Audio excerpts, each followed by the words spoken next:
18 ذوالحجہ سن 35 ہجری سیدنا عثمان ذو النورین رضی اللہ تعالی عنہ کی شہادت کا دن ہے۔ آج سے تقریباً 1407 سال پہلے حضرت عثمان غنی کی شہادت بنتی ہے۔ سیدنا عثمان ذو النورین رضی اللہ تعالی عنہ فضائل اور مناقب کے حساب سے تو آپ نے کئی بار سنا ہوگا، میں آج ان کی شہادت کے اسباب آپ کی خدمت میں رکھوں گا۔ حضرت عثمان غنی کی فضیلت میں یہ ایک بات ہی کافی ہے کہ وہ رسول اللہ صلی اللہ علیہ وسلم کے دوہرے داماد ہیں۔ دوہرے داماد کا معنی کہ گھر رسول سے عثمان غنی 2 بار دلہا بنے ہیں۔ ایک بیٹی حضور پاک کی، ان کی بیوی فوت ہوئی تو اللہ کے رسول نے دوسرا رشتہ دیا۔ اس سے پتہ چلا پہلی بیٹی کے ساتھ حضرت عثمان کا جو تعلق تھا اس تعلق سے رسول اللہ خوش تھے، تبھی دوسرا رشتہ دیا ہے، ورنہ جس گھر میں آج کے دور کے اندر ایک رشتہ ہو جائے تو لوگ دوسرا رشتہ تو چھوڑیں، اس رشتے میں بھی کانوں کو ہاتھ لگا رہے ہوتے۔ تو حضور پاک علیہ الصلوۃ والسلام کی رضامندی۔ نمبر 2، اللہ رب العزت نے حضور پاک علیہ السلام کو رشتہ دیتے اور لیتے وقت ہر بار حکم دیا ہے۔ حضور علیہ السلام کی حدیث ہے کہ میں نے شادی کے لیے رشتہ لیا ہے یا بچی کی شادی کے لیے رشتہ دیا ہے، جاء بہ جبرائیل الا باذن، اللہ رب العزت کی حکم سے جبرائیل آئے ہیں اور مجھے بتایا ہے تو میں نے رشتے پہ ہاں یا نہ کی۔ تو عثمان غنی کے لیے 2 بار عرش معلیٰ سے جبرائیل آئے ہیں۔ دوسری بات کہ پوری امتیں اٹھا لیں، 1,24,000 پیغمبروں کی امتیں اٹھا لیں اور قیامت کی وادی میں جمع کر کے ان سے پوچھا جائے کہ وہ بندہ، وہ خوش نصیب کون ہے جس کے اوپر ایک نبی نے رشتہ دیتے وقت 2 بار اعتماد کیا ہو، تو حضرت آدم علیہ السلام سے رسول اللہ تک حضور پاک اکیلے حضرت عثمان کے سسر ہیں۔ اس مسئلے پر حضرت عثمان غنی کا شریک اور کوئی نہیں ہے کہ جس کے عقد میں ایک نبی کی 2 بیٹیاں شریک ہوں۔ ایک نبی کی ایک بیٹی نکاح میں آ جائے یہ تو کئی بار ہے۔ حضرت موسیٰ علیہ الصلوۃ والسلام خود بھی نبی ہے، ان کے سسر بھی نبی ہیں، حضرت شعیب علیہ السلام، یہ تو ثابت ہے۔ حضور پاک علیہ السلام نبی ہیں، سیدنا علی المرتضیٰ صحابی ہیں، حضور پاک علیہ السلام ان کو سسر ہے، ایک نبی کی ایک بیٹی۔ حضرت ابو العاص بن ربیع رضی اللہ عنہ صحابی ہیں، حضور علیہ السلام سسر ہیں، ایک نبی کی ایک بیٹی کے خاوند ہیں۔ حضرت عثمان غنی ایک نبی کی یکے بعد دیگرے 2 بیٹیوں کے خاوند ہیں۔ تو صرف امت محمدیہ نہیں، 1,24,000 امتوں میں پہلی امت محمدیہ ہے اور اکیلی شان حضرت عثمان غنی کی۔ میں نے شہادت کے حوالے سے چند باتیں عرض کرنی ہیں۔ حضرت عثمان خلفائے راشدین میں وہ اہم خلیفہ ہیں جن کے ساتھ 2-4 واقعات ایسے جڑے ہیں جو کسی کے ساتھ نہیں جڑے۔ نمبر 1، حضرت عروہ بنت قریظ رضی اللہ عنہا ان کی والدہ ہیں۔ یہ وہ صحابی ہیں حضرت عثمان غنی جو بادشاہ وقت بنے، خلیفہ بنے اور ان کی والدہ مکرمہ زندہ سلامت تھی۔ نہ حضرت ابو بکر کی خلافت کے وقت ان کی والدہ موجود ہے، نہ سیدنا عمر فاروق کے وقت، نہ سیدنا علی المرتضیٰ کے وقت رضی اللہ عنہ۔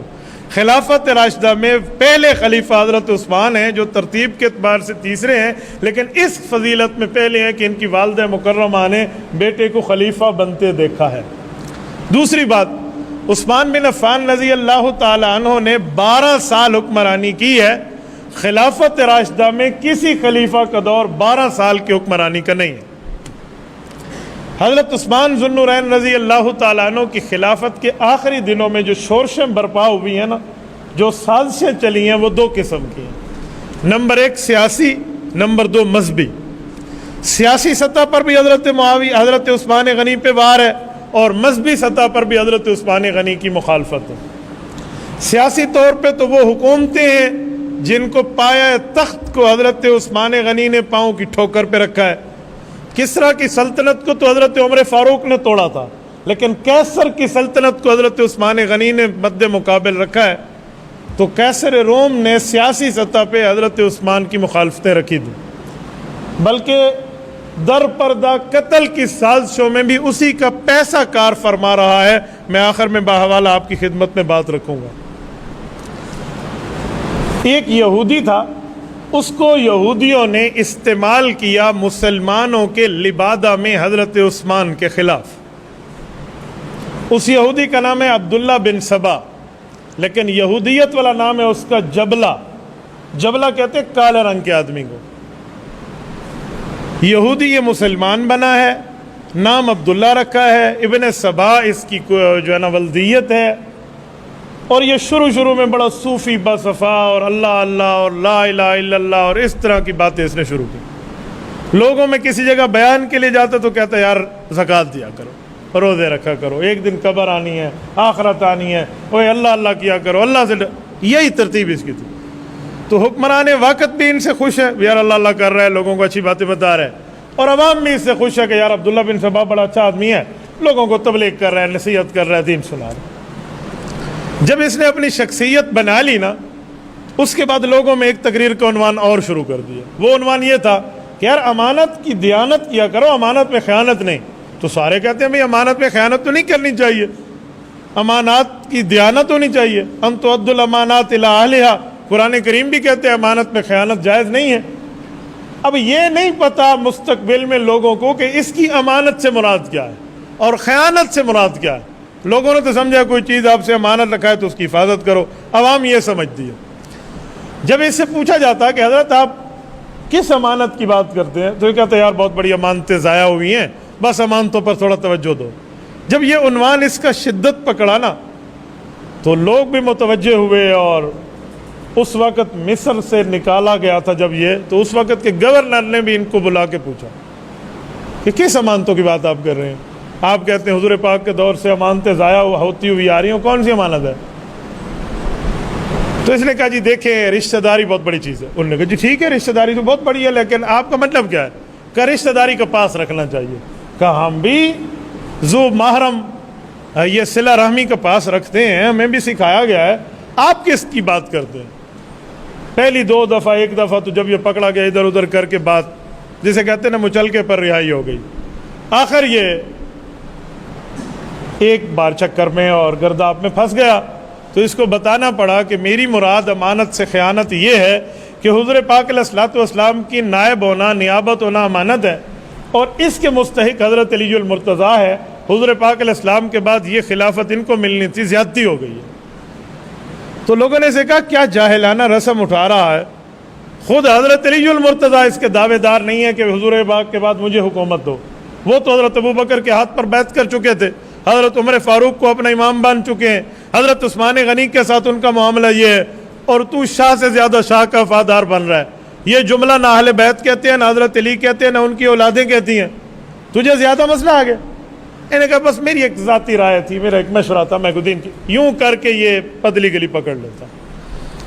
معاملہ اس حد تک بڑھا کہ مصر کے گورنر نے اسے جلا وطن کر دیا کہ جا تو ادھر باتیں نہ کیا کر۔ یہ کوفہ آیا تو کوفہ میں پھر باتیں شروع، یار حق بیان کرنے لوگ نہیں دیتے، دیکھو حق نہیں بتانا چاہیے جی، حق تو بولنا چاہیے، تو حق بتاتے بتاتے پھر یہی بات۔ یہ جب باتیں آتی آتی لوگوں میں اس نے ڈالی نا، وہ زمانہ کوئی موبائل کال کا تو نہیں ہے کہ ڈائریکٹ سیدنا علی المرتضیٰ رضی اللہ عنہ کا نمبر ملائیں اور ان سے پوچھیں آپ کا یہی موقف ہے۔ حضرت حسین اور حضرت حسن رضی اللہ عنہما سے پوچھ لیں کہ آپ کے والد مکرم کا یہی موقف ہے۔ اہل بیت سے ڈائریکٹ رابطہ، وہ تو سالوں بعد ملاقات ہوتی ایک ملک کی دوسرے ملک والوں سے۔ تو یہ ادھر کہتا کہ میں اصل میں حضرت علی المرتضیٰ کا نمائندہ ہوں، میں ان سے پوچھ گچھ کر کے آیا ہوں، میرے معاملات ان سے پتہ ہیں، وہ دل سے خفا ہیں۔ اب ایک بندہ مصر سے اٹھ کے مدینہ پوچھنے آئے تو وہ ایک ہی آئے گا، تو یہ کیا معاملہ؟ یہ اندر اندر سے اس نے کھاتا چلایا۔ سیدنا عمر فاروق رضی اللہ عنہ کی شہادت میں اس بے ایمان کا ہاتھ ہے۔ یکم محرم پہ موقع ملا تو میں اس پہ بات کروں گا، لیکن آج میں عنوان حضرت عثمان پہ بات کر رہا ہوں۔ حضرت عثمان ذو النورین رضی اللہ عنہ کے وقت تو اس نے باقاعدہ محاذ گرم کر لیا تھا، اور حضرت عثمان کو نعوذ باللہ احادیث پاک کا مخالف بتاتا تھا کہ عثمان غنی حدیثوں پہ عمل نہیں کرتا، اس کی حکومت گرا دو۔ پوچھا جاتا حدیثیں کون سی ہیں، تو 8-10 حدیثیں اس نے بنائی ہوتی۔ بعض احادیث تھیں اس کی سمجھ سے بالا تر تھیں، اور بعض حدیثیں نہیں تھی، صرف الزامات تھے۔ ایک حدیث ہے لا حما الا للرسول وللہ، چراگاہ حضور نے فرمایا، یہ جو اونٹوں کی چراگاہیں بنائی جاتی ہیں، گھوڑوں کے استبل، کہ اللہ اللہ کے رسول کے حکم سے بنے گی، آپ نہ بنانا۔ ایک وقت اللہ کے رسول نے انتظامی طور پہ یہ حکم دیا تھا، تو اس نے یہی اٹھایا کہ حضرت عثمان نے تو جنت البقیع کے ساتھ چراگاہ بنا لیے، اور حضرت عثمان تو اس حدیث پاک کا منکر ہے، یہ حدیث نہیں ہے۔ تو بظاہر تو حدیث اس کے حق میں جاتی ہے، حالانکہ بات یہ نہیں ہے۔ آگے حضرت عثمان کی اس سے بات ہوئی ہے اور حضرت عثمان نے اسے جواب دیا ہے، اس کی زیادتی دنیا تک لوگ یاد رکھیں گے۔ ایک حدیث اور کہتے ہیں عثمان غنی دین کو بدل دے رہا ہے۔ حضور پاک علیہ السلام نے حج پہ 2 رکعت پڑھی تھی مسافرانہ نماز، اور یہ 4 رکعت پڑھتے ہیں۔ حضور پاک علیہ السلام پہ تو 7 لغات پہ قرآن اترا ہے، عثمان نے 1 لغت پہ قرآن لکھا، کیوں؟ باقی لغات کا، یعنی اس طرح کی باتیں اس نے اٹھائی ہوئی تھی۔ لوگوں میں ایک شور و غلغلہ برپا ہو گیا۔ ایک بات یہ بھی ہوئی کہ اس نے اس شخص کو جلا وطنی ختم کر کے مدینہ بلا لیا جس کو حضور پاک نے جلا وطن کیا تھا، اور اس کے بیٹے کو بڑا انعام دیا اور اپنا منشی مقرر کر لیا۔ کیوں کیا؟ وہ تو چھوٹی عمر کا ہے، عثمان غنی یوں کر رہے۔ تو مجمع عام میں باتیں تو نہ ہوتی ہے، اندرون کھاتا ہوتی، تو طے یہ ہوا، اس نے اپنے قریبیوں سے طے کیا کہ کسی ایسے موقع پہ بندے لے جا کر مدینہ منورہ میں حملہ کر دیں گے جب مسلمان غافل ہوں، کوئی بھی نہ ہو۔ تو لوگوں نے کہا مدینہ منورہ قصر سلطنت ہے، کیسے وہ لوگ غافل ہوں گے؟ کہا حج کے موقع پہ بڑا اچھا موقع ہوگا، سارے مدینہ والے حج کو آ جائیں گے اور ہم بندے اکٹھے کر کے ایک جگہ رکھیں گے۔ اس نے وہی کیا، مدینہ منورہ میں اس نے اپنی سازشوں کے ذریعے یہ باتیں پہنچائی، اور 100 کلومیٹر کے دور دور دیہاتوں میں اپنی عوام کو اکٹھا کیا، جس میں چند سادے لوگ بھی تھے اور کچھ اس کے غدار بھی تھے، اور آ کر ان کو مختلف جگہوں میں ٹھہرایا، کبھی مصر سے، بحرین سے، یمن سے، کوفہ سے، بصرہ سے، یہ مختلف جگہوں سے بندے اکٹھے ہیں، اور یہ اپنے چند کارندوں کو لے کر مدینہ منورہ آئے۔ بعض اوقات بندہ جھوٹ بولے نا، وہ کچھ ٹائم کے بعد اس کا دل بھی کہتا ہے کہ ہو سکتا ہے سچ ہو۔ ایک بندہ دن میں 100 بار سوچے کہ میری گلی کے چوک پہ 200 بھینسیں ٹھہری ہوئی ہیں، تو 100 بار یہ لفظ کہے، تو جب گلی پہ نکلے گا نا تو 100 نہیں، اسے 2 بھینسوں کا شک پھر بھی ہوگا کہ یار کتنے کھڑوتے نہ ہو میں منجیا آگوں، تو جھوٹ بندے کے دل میں آ جائے۔ تو یہ جب مدینہ منورہ آیا تو اس کا جھوٹ اس کے دل میں تھا، حضرت علی المرتضیٰ سے آ کر ملا کہ ہو سکتا ہے علی المرتضیٰ میری بات کی تائید کریں کہ خلافت امانت ہے، اور امانت ضائع ہو گئی، مجھے نہیں ملی، ابو بکر کو مل گئی رضی اللہ عنہ۔ تو حضرت علی المرتضیٰ سے ملاقات میں اس کو ناکامی ہوئی۔ حضرت علی کو تو اس نے حضرت عثمان کا وفادار پایا اور خلفائے ثلاثہ کا ساتھی پایا۔ پھر یہ حضرت زبیر سے ملا، حضرت طلحہ سے ملا، اس طرح مختلف صحابہ سے اعتراضات کیا کہ یار خلیفہ وقت اس طرح حدیثوں کی مخالفت کر رہا ہے۔ تو صاحب نے کہا صاحب معاملہ امیر المؤمنین زندہ ہے، ہمیں ان پر اعتماد ہے، تجھے زیادہ مسئلہ وہیں چلا جا۔ باتیں وغیرہ شروع ہوئی تو حضرت علی المرتضیٰ حضرت عثمان کے پاس آئے کہ لوگ اس طرح آ کر باتیں کر رہے ہیں، تو کیوں نہ آپ کھلی کچہری رکھ لیں مسجد نبوی میں، انہیں کہو کرو اعتراض، ہم آپ کو جواب دیتے ہیں۔ ان حضرات کے ذہن میں یہ بات نہیں تھی کہ 100 کلومیٹر کے ایریا میں مجمع جمع ہے اور یہ وہاں بندے اکٹھے کر کے آئے، یہ نمائندے بنے ہوئے ہیں، یہ بتاتے بھی نہیں تھے۔ حضرت عثمان غنی نے کھلی کچہری کا بندوبست کیا، ان کو بلایا، آؤ بھائی آپ سے بات کرتے ہیں۔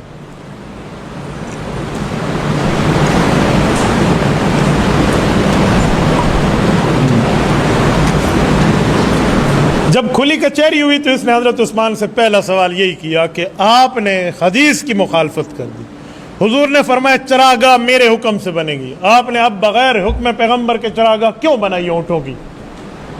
حضرت عثمان نے اپنی آرمی کے اونٹوں کی چراگاہ بنائی تھی، تو اس پہ اعتراض تھا۔ تو حضرت عثمان نے فرمایا کہ آپ نے یہ حدیث صرف سنی ہے، میں بیٹھا ہوں، علی المرتضیٰ بیٹھے ہیں، حضرت طلحہ زبیر باقی صحابہ بیٹھے ہیں، ہم نے حضور پاک سے پڑھی ہے اور ہمیں تم سے بہتر اس کا مطلب پتہ ہے۔ کچھ ظالم تھے، لوگوں کی زمینیں چرا کر چراگاہیں بنا لیتے تھے، اللہ کے رسول نے ان ظالموں کو منع کیا کہ آئندہ کسی زمین کو ہتھیانا نہیں ہے، تم نے اس پہ منع کیا تھا، ہمیشہ کے لیے حکم نہیں تھا۔ یہ حدیث پاک ان سب سے پوچھ لے، تو نے کیا سمجھا ہر وقت کا حکم ہے؟ تو چپ ہو۔ تو سب صحابہ نے تائید کی کہ ہم نے تو فوج کے لیے سلسلہ کیا ہے، یہ تو اپنے دفاع کے لیے تو جائز ہے۔ دوسرا اعتراض، حضور پاک تو حج پر 2 رکعت پڑھتے تھے اور آپ نے حج پر 4 رکعتیں پڑھی ہیں، کیوں؟ حضرت عثمان نے فرمایا اعتراض پورا کا جی ہاں، کہ حضور پاک نے 2 رکعتیں پڑھی تھی کہ اللہ کے رسول مسافر تھے، میں اس سال حج پہ گیا تو وہاں میری شادی ہو گئی، ایک شادی میری مکہ مکرمہ میں ہے تو میری وہاں رہائش بن گئی، میں تو مسافر نہ رہا، میں مقیم بن گیا تو میں اب بھی 2 رکعتیں پڑھتا تو مجھے 4 رکعتیں پڑھنی چاہیے تھی۔ اچھا یہ بات بھی گئی۔ ایک اعتراض اور کیا کہ وہ ایک شخص ہے جو رشتے میں آپ کا دور کا چاچو لگتا ہے، حکم، اللہ کے رسول نے مکہ مکرمہ سے اسے جلا وطن کیا تھا اور آپ نے اسے مدینہ طیبہ طلب کیا ہے، کیوں؟ حضرت عثمان غنی نے فرمایا کہ رسول اللہ صلی اللہ علیہ وسلم نے جب اسے جلا وطن کیا تھا تو مدت 5 سال تھی، میں نے پوچھ لیا تھا، اور مکہ مکرمہ آنے میں پابندی ہے اس بندے کی، تو اب تو 15 سال بیت گئے، میں نے مکہ نہیں بلایا، جب جلا وطنی کی مدت ہی ختم ہو گئی تو میں نے اسے مدینہ بلایا، اس میں تمہیں کیا مسئلہ ہے؟ اچھا آپ نے اس کے بیٹے کو اپنا منشی رکھا ہے، کیوں؟ حضرت عثمان نے فرمایا کہ میرے پاس سرکاری رجسٹر ہے، سرکاری دیوان لکھنا ہوتا ہے، تو خوش خط بندے کے لیے میں نے انٹرویوز لیے ہیں، جن میں سب سے اچھا خط تھا وہ اس کے بیٹے کا تھا، میں نے رکھ لیا، اسے اپنی تنخواہ دے رہے ہیں، اس کا بہت اچھا خط، تیرا اچھا خط ہے تو آتے، اب تو آئیں باہیں شائیں۔ اچھا آپ نے فلاں بندے کو 25,000 درہم وہ دیے تھے ہدیہ، کیوں دیے؟ حضرت عثمان نے فرمایا بیت المال کے خازن کو بلا لو، اس سے پوچھو، اس سے تو سرکاری پیسہ میں نے 1 روپیہ بھی نہیں لیا، میں نے تو ذاتی پیسے سے اس کو ہدیہ دیا تھا، اس نے فلاں کارنامہ اچھا کیا تو میں نے انعام دیا اس کو، حکومتی مال دیتا تو تیرا پوچھنے کا حق بنتا تھا، میں نے تو اپنی جیب سے دیا۔ آپ کے پاس اتنے پیسے کہاں سے آ گئے؟ کہا جا ہے کیا کہہ رہا ہے، میں نے رسول اللہ صلی اللہ علیہ وسلم کے دور میں تجارت کی ہے، حضور نے مجھے تجارت پہ دعائیں دی ہیں، مجھے دنیا غنی کہتی ہے، میں نے 300 لدے ہوئے اونٹ حضور پاک کے قدموں میں ڈھیر کر دیے تھے، رسول اللہ پر بئر روما خرید کے میں نے اللہ کے رسول کے قدموں میں یہودیوں کے مال کو لا کر وقف کر دیا تھا، اور حضور پاک میرے مال کو اٹھا کر یوں اپنے ہاتھوں پہ رکھ کے فرماتے تھے ما ذرہ عثمان ما عمل بعد اليوم، آج کے بعد اللہ پاک تجھے پوچھ نہیں کریں گے عثمان، تجھ سے اللہ اتنا راضی ہے، تو مجھے کہہ رہے کہاں سے آیا؟ میں اپنی سالانہ زکوٰۃ دیتا ہوں، تجھے کیا اختیار ہے مجھ سے اس بارے میں پوچھنے کا؟ یہ سوال بھی گیا۔ اچھا آپ نے قرآن کریم کو بدلا اور قرآن کو ایک لغت پہ کیوں رکھا؟ قرآن کریم تو 7 لغات پہ آیا تھا۔ حضرت عثمان نے فرمایا کہ اب سلطنت افریقہ تک ہماری پہنچ گئی، یہ مسلمانوں کی، عجم تک ہم پہنچ گئے عرب سے نکل کے، 7 قراتوں میں قرآن پڑھنا جائز ہے، لیکن وہ بندہ جو اس معاملے کو جانتا ہو، اجمی تو نہیں جانتے، تو ان لوگوں کو ہم نے ایک لغت پہ اکٹھا کیا، اور وہ لغت اور قرات وہ جو حضور پاک علیہ السلام کی زبان تھی۔ تمہیں حضور کی زبان پہ قرآن پڑھنا قبول نہیں ہے؟ یہ صحابہ اور اہل بیت کے اجماع سے ہم نے فیصلہ کیا، تجھے اس مسئلے میں کیا مداخلت کے اختیار؟ یہ سوال بھی گیا۔ ایک سوال اور تھا کہ وہ عبداللہ بن ابی سر جو ایک علاقے کے ذمہ دار ہیں، اس شخص کی آپ نے ایک شہزادی سے شادی کرا دی، مشورہ نہیں کیا ارکان شورا سے، اور پورے بادشاہ کا پیسہ اسے دے دیا تھا، کیوں؟ حضرت عثمان نے فرمایا جب مصر کے محاذ پر جنگ ہوئی تو وہاں کے کافر نے اعلان کیا کہ جو مسلمانوں کے سردار عبداللہ بن ابی سر کو قتل کرے گا میں اپنی بیٹی اس کے نکاح میں دوں گا اور آدھی سلطنت کا پیسہ دوں گا۔ تو عبداللہ بن ابی سر میرے کمانڈر نے میرے مشورے سے اعلان کیا تھا کہ جس مسلمان نے اس بے ایمان کو قتل کیا اسی کی بیٹی سے اس مسلمان کا نکاح ہوگا اور وہ سلطنت کو اس مسلمان کو وارث بنایا جائے گا۔ تو اتفاق ابن ابی سر نے خود اسے مارا، کمانڈر بھی ہیں، سربراہ بھی ہیں، تو میں نے اسی وعدے کے مطابق ان کی بیٹی سے اس کا رشتہ کرا دیا اور اس کا مال اسے دیا۔ جب اعتراضات ہوئے تو میں نے ابن ابی سر کو بلا کے کہا کہ عبداللہ مال کے لیے ہم جنگ نہیں کرتے۔ انہوں نے کہا جی امیر المومنین بات تو ایسی ہے کہ جتنا اس بادشاہ کا مال ہے بیت المال میں جمع کرا دے۔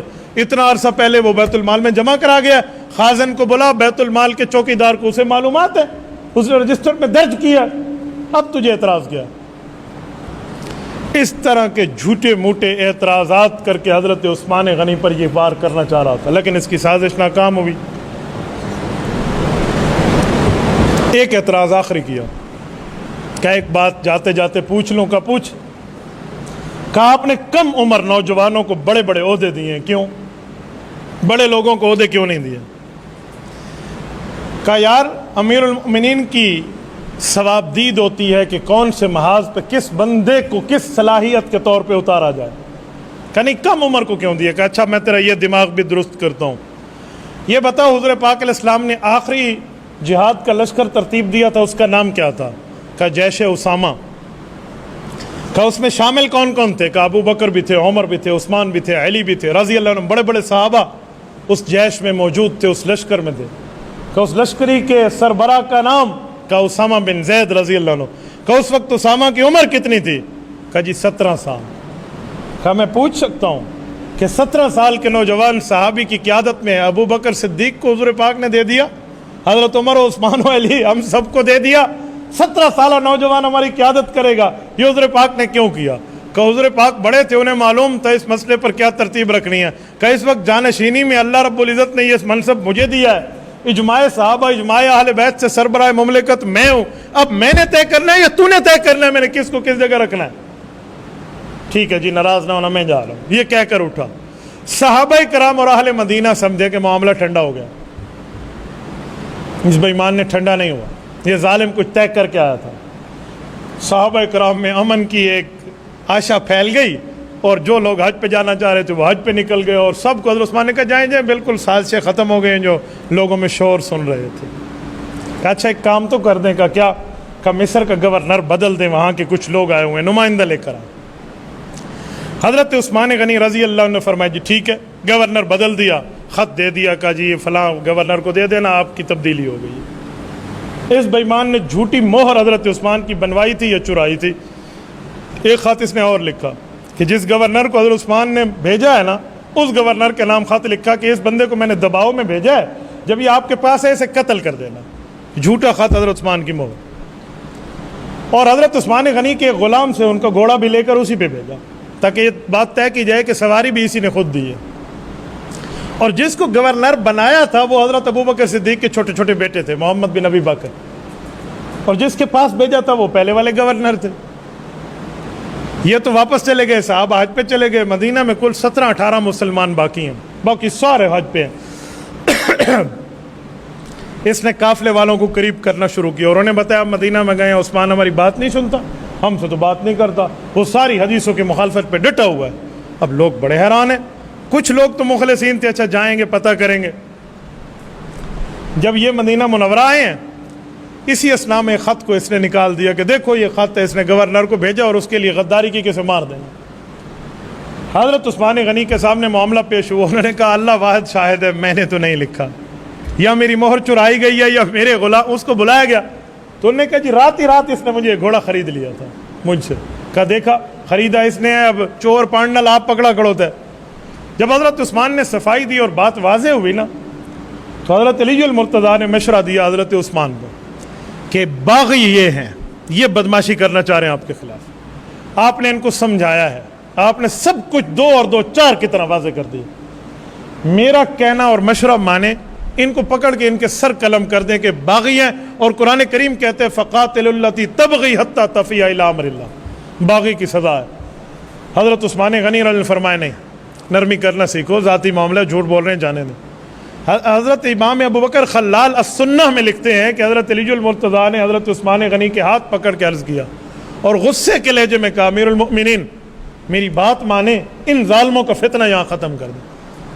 یعنی حضرت علی کے لیے حضرت امام بکر خلال کے لفظ ہے قال ما قال فی الغضب، کہا غصے میں جو منہ پہ آیا کہہ دیا حضرت عثمان کو، کہا یہ کر لیں آپ، یہ بہت ظالم لوگ ہیں۔ حضرت عثمان فرماتے ہیں یار میری ذات کا مسئلہ ہے، کوئی اسلامی مسئلہ نہیں ہے، لہذا چھوڑ دو۔ کچھ ٹائم گزرا، عثمان نے حضرت علی کو قائل کر لیا، تو حضرت ابو بکر خلال کتاب السنہ میں لکھتے ہیں کہ حضرت عثمان غنی نے ایسے ہاتھ پکڑا حضرت علی کا، اپنے ہاتھ میں ہاتھ دے کر یوں دونوں ہاتھ میں ہاتھ پکڑ کے قصر خلافت سے باہر آئے مسجد نبوی میں، اور ایسے ہنس رہے تھے اور ایسے راضی تھے ایک دوسرے سے جیسے ایک ماں باپ کی اولاد ہو۔ حضرت عثمان نے اپنی بات پہ قائل کر لیا کہ چھوڑ دو، بس چھوڑ دو۔ اے کاش کہ حضرت علی المرتضیٰ کی اس بات کو مان لیا جاتا۔ یہ جا کر اس نے اپنے مجمع میں پھر بات بتائی کہ بادشاہ کو بھیجا، گورنر بنایا، یوں قتل عام، اب نیا مسئلہ آ گیا، 9 اعتراضات پہلے تھے، 10واں یہ ہو گیا۔ اب تو سارے یک بارگی سے مدینہ میں آ گئے۔ سب سے پہلے آ کے اس نے حضرت عثمان غنی کے گھر کا پانی بند کیا، گھر کا محاصرہ ہوا ہے، مسجد نبوی کی نمازیں معطل کی ہیں۔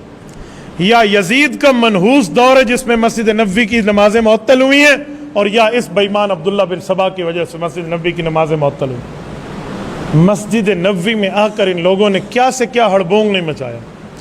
حضرت علی ہیں، حضرت ابو ہریرہ ہیں، حضرت عبداللہ بن عمر ہیں، حضرت سعید بن زید ہیں، حضرت ابو سعید خدری ہیں، یہ صحابی موجود تھے۔ حضرات حسنین ہیں، یہ امیر المؤمنین کے پاس جائیں ہمیں جہاد کا حکم دیں، وہ فرمائیں جی نہیں، میں لڑنے کا حکم نہیں دیتا، یہاں تو خون پھیل جائے گا، اور حضور پاک کے شہر میں میری وجہ سے خون پھیلے، میں اجازت نہیں دیتا۔ جب ان کا اصرار بڑھا تو حضرت عثمان نے فرمایا مجھے امیر المومنین مانتے ہو؟ کہا جی مانتے۔ کہا حکم دے رہا ہوں اسلامی طور پہ آپ نے کام نہیں کرنا، صبر کرنا۔ ہاتھ بند گئے نا، اب کیا ہوتا؟ حضرت عثمان غنی نے ان سب کو اکٹھا دیکھ کر گھر سے کی چھت پہ آ کر ان سے بات کی اور لوگوں کو کہا کہ میرے خون کے در پہ کیوں ہو گئے ہو؟ کیا میں صحابی نہیں ہوں؟ کیا میں نے رسول اللہ کی بیعت نہیں کی؟ کیا میری وجہ سے 1400 صحابہ کو حضور نے بیعت رضوان میں جہاد کے لیے تیار نہیں کر دیا تھا ایک میرے خون کے بدلے کے لیے؟ کیا اللہ کے رسول نے اپنے ہاتھ کو میرا ہاتھ قرار نہیں دیا؟ کیا رسول اللہ نے مجھے 2 بیٹیاں اپنے نکاح میں نہیں دی؟ میرے اوپر تمہیں یہ حدیث کے خلاف اعتراضات ہے، میں شریعت کے خلاف کام کروں گا، مجھے اہل بیت اور صحابہ کی تائید حاصل ہے، کیسے رہیں گی؟ یعنی حضرت عثمان نے بڑی اچھے انداز میں ایک تقریر بلیغ فرمائی۔ تو جب مجمع تک یہ بات پہنچی، جو مخلصین لوگ تھے وہ اس کو چھوڑ کے چلے گئے، اور کہ جو دھوکہ کر کے لایا تھا ابن سبا، خواہ کا صوفی بنا ہوا ہے، وہ چلے گئے۔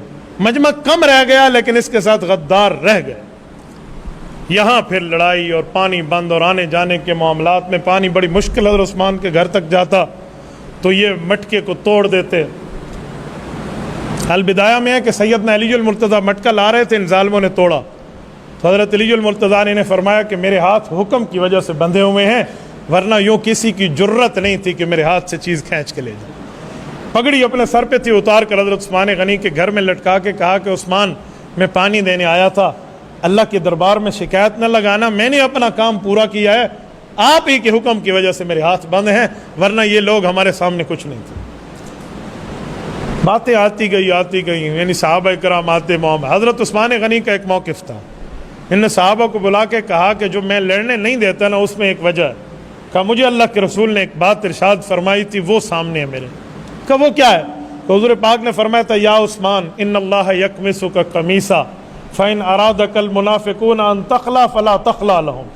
کہ مجھے حضور پاک نے فرمایا تو عثمان اللہ تجھے خلافت کی قمیض اور عزت کی قمیض پہنائے گا، اگر منافق کہیں اتار دے تو ان کے کہنے پہ نہ اتارنا، چاہے تجھے میرے پاس آنا پڑے۔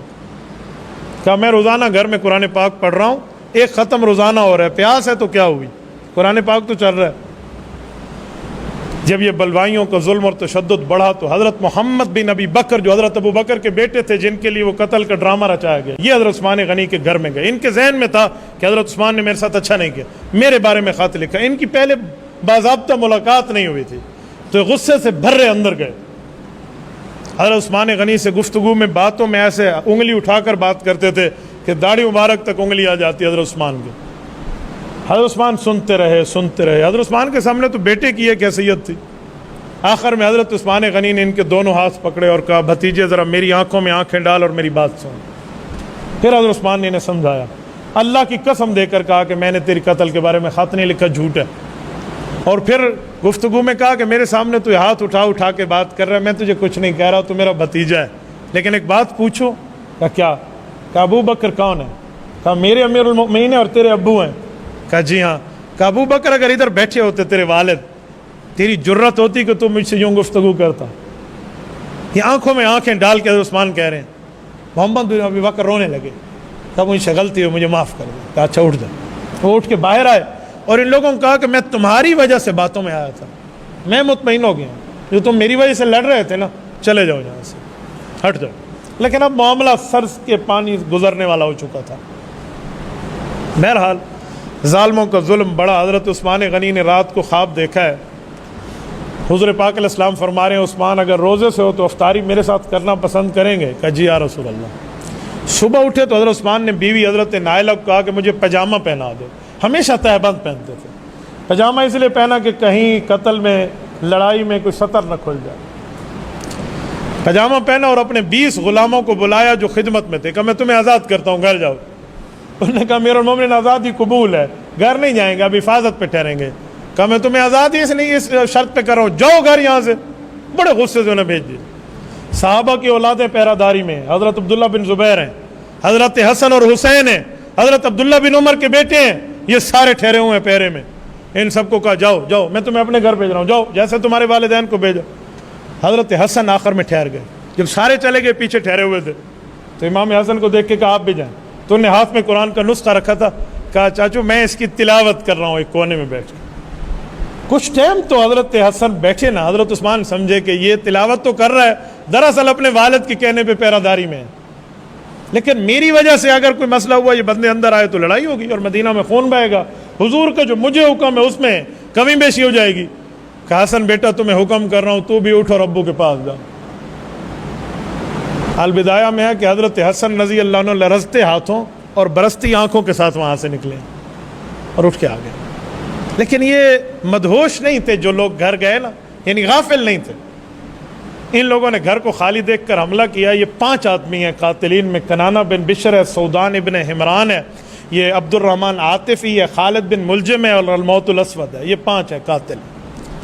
ان میں عبد الرحمن عاطفی جب اندر آیا نا تو اس نے حضرت عثمان غنی سے بات کے دوران جو برچہ تھا حضرت عثمان غنی کے سر پہ مارا، یہ سر سے تالو سے جو خون نکلا نا، خون کا فوارہ تو قرآن کریم پر گرا۔ فَسَيَكْفِيكَهُمُ اللَّهُ وَهُوَ السَّمِيعُ الْعَلِيمُ سورۃ بقرہ آیت نمبر 137 پر گرا تھا، جس کا ترجمہ ہے کہ اللہ تو ظالمین کے لیے کافی ہے۔ اس کے بعد جس نے نیزہ مارا ہے یہ سودان بن حمران ہے اور خالد بن ملجم ہے۔ کہ خالد بن ملجم وہی ظالم ہے جس کے چھوٹے بھائی عبد الرحمن بن ملجم نے حضرت علی المرتضیٰ کو شہید کیا ہے، یہ ذہن میں رکھنا۔ حیات القلوب میں ان دونوں کے نام لکھے ہوئے ہیں، ابن ملجم عبد الرحمن کے بھی، ابن ملجم خالد کی بھی، کہ دونوں داماد رسول کے قاتل ہیں۔ آپ اندازہ لگائیں کہ حضرت علی اور حضرت عثمان کے قاتلین کے جو تانے بانے ہیں وہ ایک گھر میں جا کر پہنچتے ہیں۔ حضرت عثمان غنی کی بیوی زنان خانے میں تھی، یعنی فیملی ہوم میں، وہ وہیں سے نکل کے آئی، وہ بچانا چاہا تو ان کی 3 انگلیاں کٹی تھی حضرت نائلہ۔ حضرت عثمان غنی نے انہیں چیخ کر فرمایا کہ تو اندر جا، تجھے کس نے کہا تو باہر۔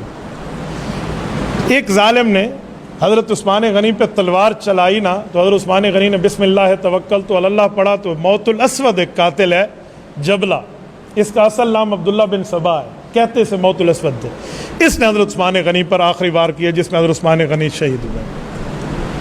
سیدنا عثمان غنی کی شہادت ہونی ہے، جیسے شور و غل اٹھا ہے تو یہ لوگ واپس آئے تھے، وہ 20 غلام بھی اور یہ صحابہ کے اولادیں بھی اندر آئے، تو انہیں شہادت دیکھی تو لڑائی پڑ گئی۔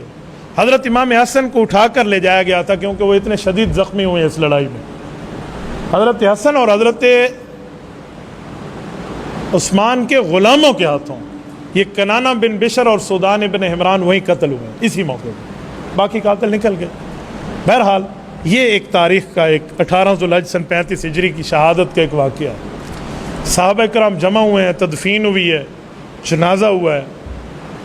سیدنا سعید بن زید اشرم بشرہ کے صحابی ہیں، وہ اپنے ہاتھوں کو یوں تلوار پہ رکھ کے کہتے تھے امیر المؤمنین نے ہمارے ہاتھ باندھ دیے، آج وہ واقعہ ہوا، اگر ان مدینہ کے پہاڑوں کے دل ہوتے تو وہ ریزہ ریزہ ہو چکے ہوتے۔ ابو سعید خدری کے الفاظ ہیں کہ اگر ہنسنا جائز ہوتا نا کہ ہنسنا چھوڑ دو تو قیامت تک میں اپنے چہرے پہ کبھی مسکراہٹ نہ لاتا۔ میں یہاں ایک چھوٹی سی بات کرنا بھول گیا تھا، وہ بات یہ تھی کہ آخری دنوں میں جب حضرت عثمان نے حکم جاری کیا نا کہ لڑنا نہیں ہے تو عامر ابن عاص رضی اللہ عنہ صحابی تھے، انہوں نے حضرت عثمان کو بہت اصرار کیا کہ آپ میں لڑنے کی اجازت دیں، تو جب حضرت عثمان نے منع کیا تو انہوں نے کہا اچھا پھر میری آنکھیں یہ چیز نہیں دیکھ سکتی، مجھے اجازت دے، میں یہاں سے ہجرت کر کے جاتا ہوں۔ وہ چلے گئے تھے فیملی کے ساتھ، تو انہوں نے وہاں پر جب ان تک اطلاع آئی تو انہوں نے فرمایا کہ یہ اسلام میں ایسی تلوار چلی ہے کہ شاید قیامت تک بند ہو سکے۔ یہ سیدنا عثمان ذو النورین رضی اللہ عنہ۔ میں یہاں ایک بات آپ کی خدمت میں مزید کروں، جو آخری بات، یہ اولاد تو یہودیوں کی تھی جو قتل کرنے آئے ہیں، میں نے کہا سیاسی مخالفت بھی حضرت عثمان کی تھی۔ وہ سیاسی کیا ہے؟ حج کے دنوں میں حاجی وہیں موجود تھے، مدینہ خالی تھا، ابھی 18 ذوالحج ہے، حج کا بقرہ عید کا 8واں دن ہے، اور وہاں سے واپسی کیسے ہو سکتی ہے؟ ابھی تک تو ان کو اطلاع بھی نہیں ہے۔ لیکن افریقہ کے ان جزیروں کو جو حضرت عثمان نے تازہ تازہ فتح کرائے تھے، وہاں پر مسلمانوں پہ حملے کی ترتیب شروع کرنے کے لیے قیصر روم نے اپنے سمندروں میں بیڑے اتار دیے تھے۔